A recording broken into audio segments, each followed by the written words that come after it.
If you have an evergreen, use this. I don't care if it's diseased or not.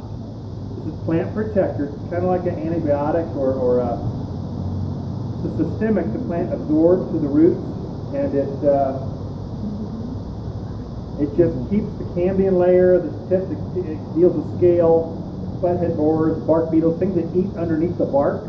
It takes care of all those bugs and evergreens. And the number one culprit, number one insect in our area, because we're in this pine forest, one of the largest ponderosa pine forests on the planet, is right here.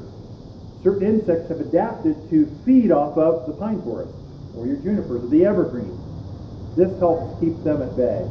So I've seen such a problem, I just did mine. Anyway, I don't have issues, but I don't want to have issues. And so you do this once, it'll last for a year. So you're just good to go. Okay, you're good. Do it now before the plant's shut down. And you just mix it up in a watering can or 5-gallon bucket. You pour it right at the base of the plant absorbs it.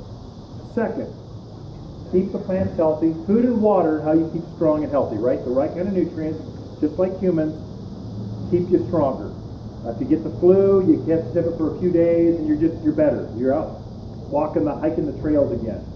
Plants are just the same way. Keep them watered, keep them fed, and they will be healthier.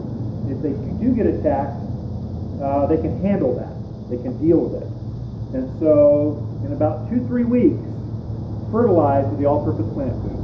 Okay, the second you see the first bit of color showing up on the aspens, you just start to see that real leading edge. But I think by the end of this month through October, it's definitely going to be fall color.